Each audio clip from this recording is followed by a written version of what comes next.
Hello friends, welcome to my channel study with Shilpi. Friends, हम लोग UGC net exam के second paper geography, PGT geography and all upcoming geography exams की तैयारी कर रहे हैं।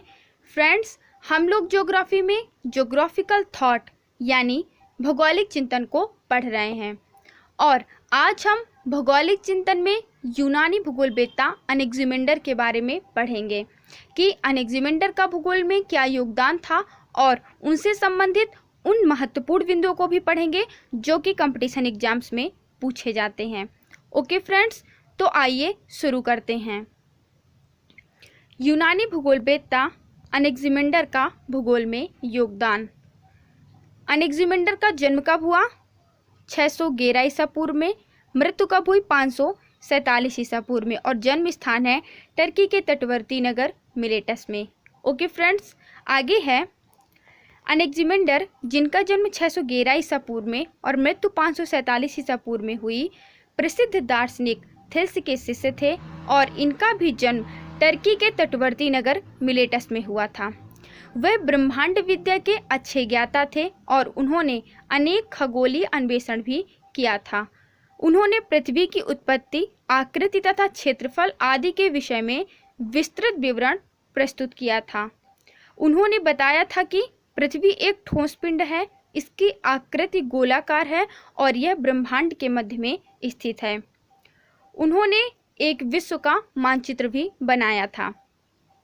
यानी फ्रेंड्स, अनेक्सिमेंडर थेल्स के शिष्य थे और थेल्स एक प्रसिद्ध दार्शनिक थे।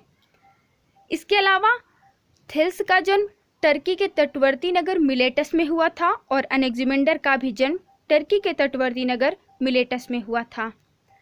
अनेक्सिमेंडर जो थे वो ब्रह्मांड विद्या के अच्छे ज्ञाता थे और उन्होंने अनेक खगोलीय अन्वेषण भी किया था। अनेक्सिमेंडर ने पृथ्वी की उत्पत्ति, आकृति तथा क्षेत्रफल आदि के विषय में विस्तृत विवरण प्रस्तुत किया था। अनेक्सिमेंडर ने पृथ्वी के बारे में कहा था कि पृथ्वी एक ठोस पिंड है, इसकी आकृति गोलाकार है और यह ब्रह्मांड के मध्य में स्थित है। ये किसने कहा था फ्रेंड्स? ये कहा था अनेक्सिमेंडर ने पृथ्वी के बारे में कि पृथ्वी एक ठोस पिंड है और इसकी आकृति गोलाकार है और यह ब्रह्मांड के मध्य में स्थित है। इसके अलावा फ्रेंड्स, अनेक्सिमेंडर ने एक विश्व का मानचित्र भी बनाया था। ओके, आगे है अनेक्सिमेंडर यूनान वासियों को नोमोन नामक धूप घड़ी से परिचित कराया था। इस यंत्र में समतल भूमि पर एक छड़ी गाड़ दी जाती है। घड़ी की छाया की लंबाई दोपहर को न्यूनतम होती है और इस छाया रेखा को उस स्थान का शुद्ध यामोत्तर माना जाता है। यूनानी भौगोलिक चिंतन तथा लेखन की ज्यामितीय पद्धति को स्थापित करने का श्रेय अनेक्सिमेंडर को ही दिया जाता है। यानी फ्रेंड्स, अनेक्सिमेंडर ने यूनान वासियों को नोमोन नामक धूप घड़ी से परिचित करवाया था। और ये जो धूप घड़ी थी, इसमें क्या होता है? इसमें एक समतल भूमि पर एक छड़ी गाड़ दी जाती है और घड़ी की छाया की लंबाई दोपहर को न्यूनतम होती है और इस छाया रेखा को उस स्थान का शुद्ध यामोत्तर मान लिया जाता है। इसके अलावा यूनानी भौगोलिक चिंतन तथा लेखन की ज्यामितीय पद्धति को स्थापित करने का श्रेय भी अनेक्सिमेंडर को ही दिया जाता है। ओके फ्रेंड्स, आगे है पृथ्वी की उत्पत्ति के विषय में अनेक्सिमेंडर ने लिखा है कि सृष्टि के आरंभ में ब्रह्मांड में आद्य पदार्थ फैले हुए थे जो कालांतर में संगठित होकर गोलाकार रूप धारण कर लिए। उस गोले का केंद्रीय भाग शीतल और आर्द्र था जबकि बाहरी भाग उष्ण था। केंद्रीय भाग ठोस होकर पृथ्वी बन गया और बाहरी उष्ण भाग वायुमंडल और धुंध में बदल गया। इसी प्रकार अन्य नक्षत्रों, सूर्य, चंद्रमा आदि आकाशीय पिंडों की भी रचना हुई। उनके अनुसार अन्य आकाशीय पिंड ऊष्मा और प्रकाश का उत्सर्जन करते हुए पृथ्वी का चक्कर लगाते रहते हैं।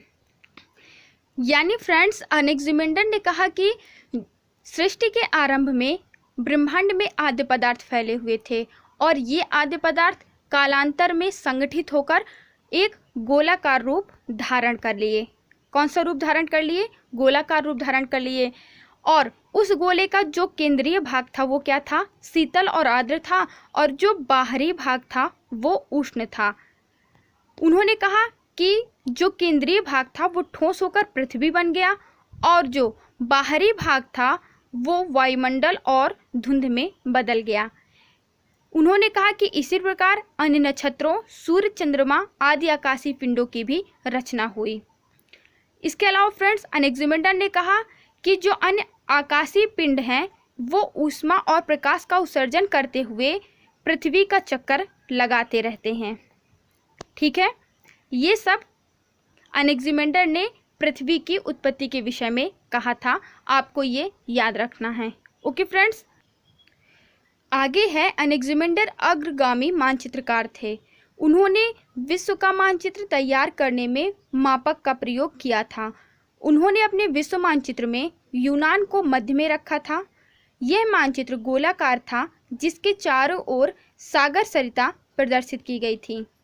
अनेक्सिमेंडर को गणितीय भूगोल का संस्थापक माना जाता है। उन्होंने भूमध्य सागर के तटीय देशों का भी मानचित्र बनाया था। यानी फ्रेंड्स अनेक्सिमेंडर ने विश्व का मानचित्र मापक के आधार पर बनाया, और उन्होंने जो विश्व का मानचित्र बनाया था वो गोलाकार था, जिसके मध्य में उन्होंने यूनान को प्रदर्शित किया और उसके चारों ओर उन्होंने सागर सरिता प्रदर्शित की थी। ओके फ्रेंड्स, इसके अलावा अनेक्सिमेंडर को गणितीय भूगोल का संस्थापक माना जाता है। फ्रेंड्स, ये वेरी इंपॉर्टेंट पॉइंट है और आपको इस पॉइंट को याद रखना है कि अनेक्सिमेंडर को गणितीय भूगोल का संस्थापक माना जाता है। इसके अलावा फ्रेंड्स थेल्स को भी गणितीय भूगोल का संस्थापक माना जाता है। तो आपको इन दोनों ही विद्वानों के नाम याद रखना है, थेल्स और अनेक्सिमेंडर, जिन्हें गणितीय भूगोल का संस्थापक माना जाता है। ओके फ्रेंड्स, आगे है उन्होंने भूमध्य सागर के तटीय देशों का भी मानचित्र बनाया था। ओके फ्रेंड्स, आगे हम अनेक्सिमेंडर से जुड़े कुछ महत्वपूर्ण बिंदुओं को भी पढ़ लेते हैं, जिसमें पहला पॉइंट है इन्होंने बेबीलोन के एक यंत्र नोमोन का उपयोग किया। यह यंत्र एक सूर्य घड़ी के समान होता है जिसकी सहायता से देशांतर निश्चित किया जा सकता है। फ्रेंड्स, ये हम ऊपर पढ़ भी चुके हैं कि जो अनेक्सिमेंडर थे उन्होंने यूनान वासियों को नोमोन नामक धूप घड़ी से परिचित करवाया था, जिससे देशांतर निश्चित किया जा सकता है। ओके, तो फ्रेंड्स ये पॉइंट आपके लिए इम्पॉर्टेंट है। नेक्स्ट पॉइंट है वह प्रथम विद्वान था जिसने मापक के आधार पर विश्व का प्रथम मानचित्र बनाया था। ये वेरी इंपॉर्टेंट पॉइंट है फ्रेंड्स कि मापक के आधार पर प्रथम मानचित्र किसने बनाया था, तो मापक के आधार पर विश्व का प्रथम मानचित्र अनेक्सिमेंडर ने बनाया था। ओके फ्रेंड्स, इसके पूर्व सुमेर वासियों ने 2700 ईसा पूर्व में अपने नगरों का चित्रात्मक मानचित्र बनाया था, लेकिन उसमें मापक का प्रयोग नहीं किया था। ओके, लेकिन अनेक्सिमेंडर प्रथम विद्वान थे जिन्होंने विश्व का मानचित्र मापक के आधार पर बनाया था। ओके फ्रेंड्स, तो आपको इस पॉइंट को याद रखना है। नेक्स्ट पॉइंट है अनेक्सिमेंडर अपने मानचित्र में यूनान को विश्व के मध्य में प्रदर्शित किया था। यह मानचित्र गोलाकार था जो चारों ओर से सागर सरिता से घिरा हुआ था। फ्रेंड्स, इसको भी हम ऊपर पढ़ चुके हैं कि अनेक्सिमेंडर ने विश्व का जो मानचित्र बनाया था वो गोलाकार था, जिसके मध्य में उन्होंने यूनान को प्रदर्शित किया था और उसके चारों ओर उन्होंने सागर सरिता को प्रदर्शित किया था। ओके फ्रेंड्स, नेक्स्ट पॉइंट है थेल्स के साथ साथ अनेक्सिमेंडर को भी गणितीय भूगोल का संस्थापक माना जाता है। ओके फ्रेंड्स, तो ये भी वेरी इंपॉर्टेंट पॉइंट है।